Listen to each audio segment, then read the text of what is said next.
So I thank you for indulging me. Activism hits you at the most inopportune moments. Those moments where you don't even think you have to be an activist about anything.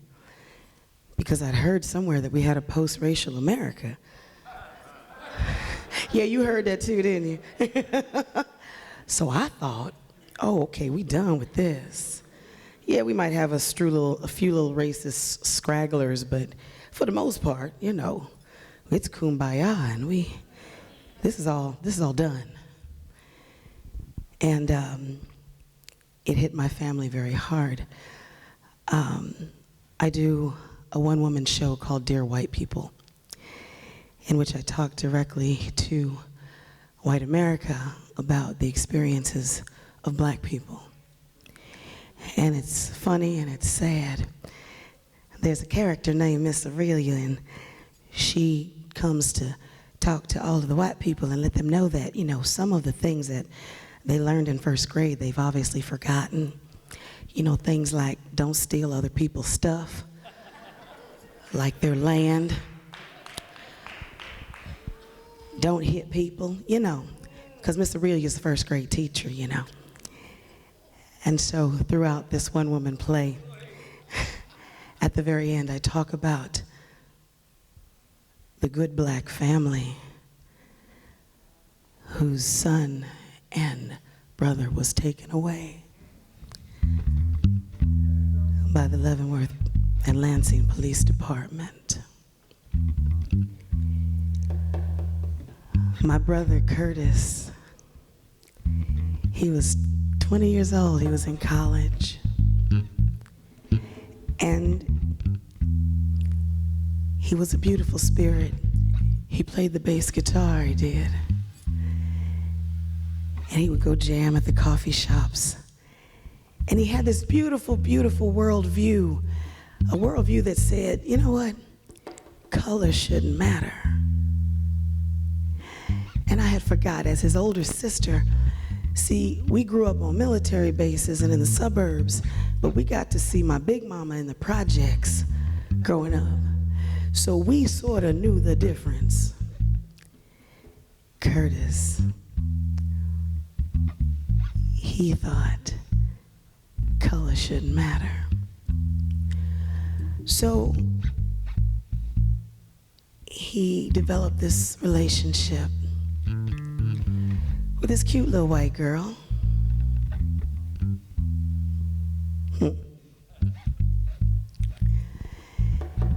And we're still talking Leavenworth, Kansas.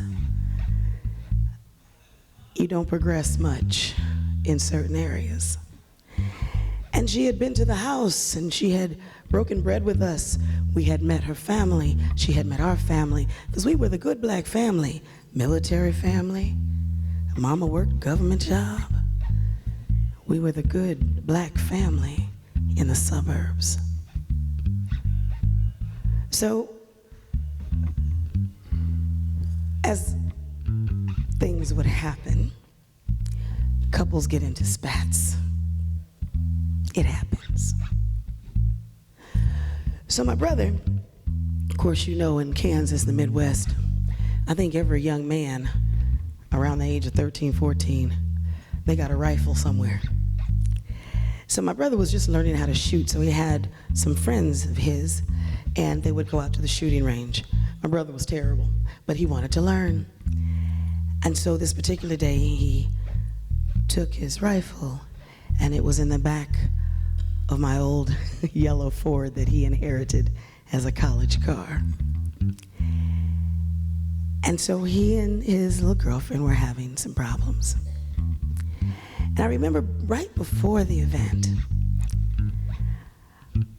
I had some time with my little brother. And we were driving somewhere, and I said, you know, I just want you to realize that I know you like her, but things haven't changed that much in America. Realize that you are a young black man dating a white girl.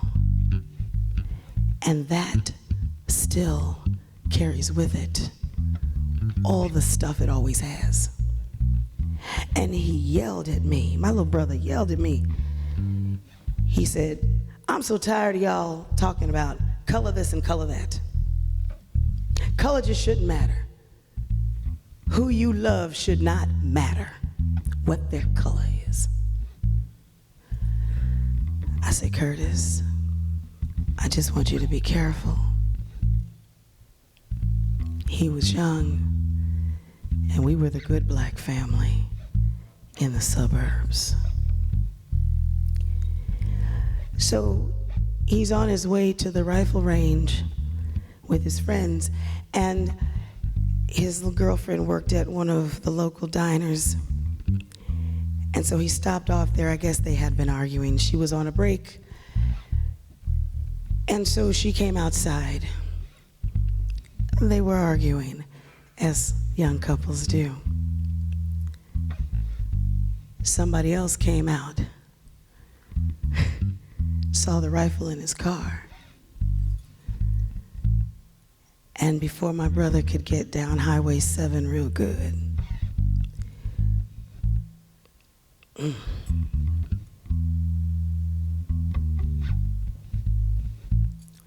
he had SWAT,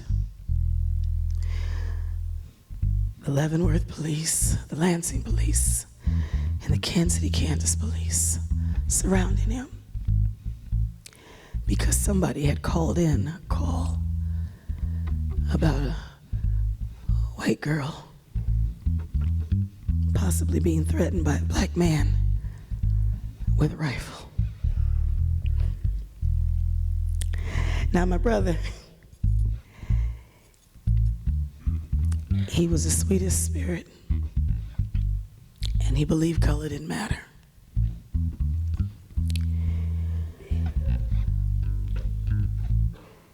Before he knew it, and I can only imagine what was going through my brother's mind, because this had never been his life. He'd never been in trouble with anybody. Because see, we were the good black family in the suburbs.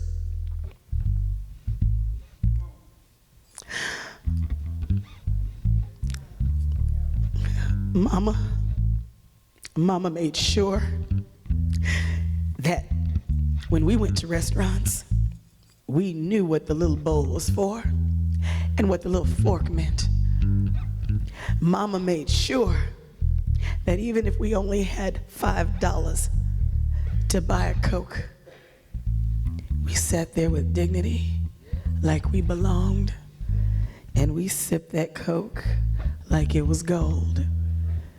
That's the upbringing I had, because we were the good black family in the suburbs. There was a police standoff, and they called it a standoff. It's kind of funny because really my brother was just in the car, probably frightened out of his mind, wondering what in the world happened. What is this? What is going on?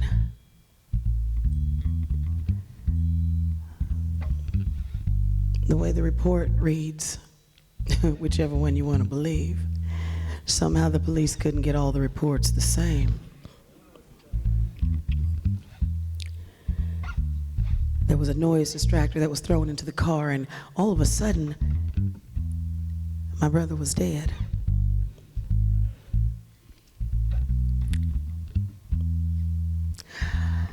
You know how you have a dream that seems so real, and you wake up and you sit in bed for a minute and you just kind of shake it off. Make sure that was just a dream and you're back in the real world. My mama called me at 3 o'clock in the morning. To this day, I wake up at 3 o'clock in the morning screaming that her baby had been killed. My baby brother, her baby boy.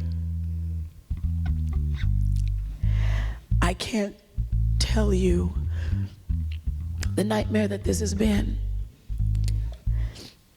but I will tell you there is nothing more degrading than a mother not being able to give an open casket funeral for her baby because his head is blown off. And the only way I recognized my brother is he had these beautiful long hands that he used to play space with. We viewed him and it was wrapped. She couldn't see her son to say goodbye. The day of the funeral, people are at the house and there's a phone call that comes through. Now, previous to the day, we didn't have social media the way it is now, but the news was all over it. They went to the house of a little white girl and her family, and they asked about my brother. And their response was, oh, I think he might have just been some sort of classroom friend. We don't really know him. Because we were the good black family that they had broken bread with many times. Call came through on the day of the funeral, and Mama was looking at the baby book of a baby. I got the call, and on the other end is the white girl. I don't know how I kept my composure, but she said to me, as God is my witness, she said, you know, I really would like to come and pay my respects, but I don't want anybody to hurt me.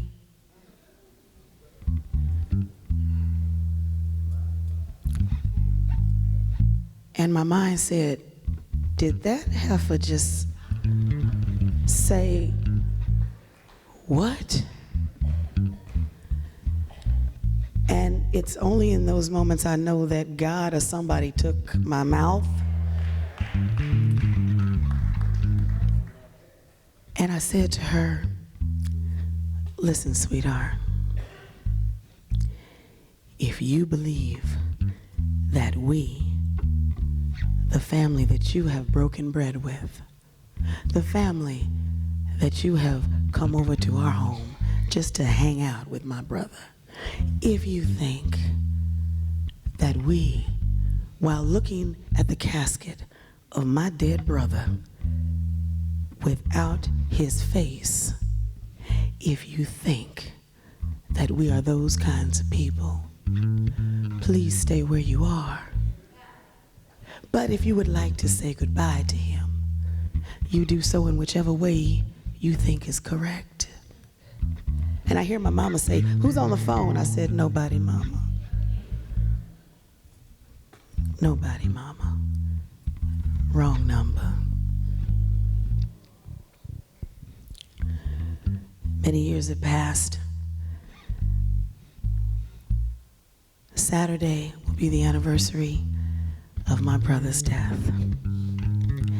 It never goes away. And when I tell this story to white audiences, now I quote Toni Morrison. May she rest in peace. This thing called racism, you need to figure out what you are going to do about this. Leave me out of it.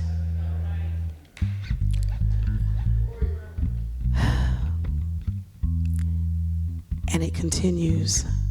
Every time a black man is killed by police, I see my brother. Every time a black man is killed in his home eating ice cream, I see my brother. Every time, I can't rest. 3 o'clock in the morning, I'm up. See, we were the good black family. The suburbs didn't march for us. The suburbs didn't say, oh, no, justice for that family. We've known them for a long time. Suburbs said, we don't really know them that well.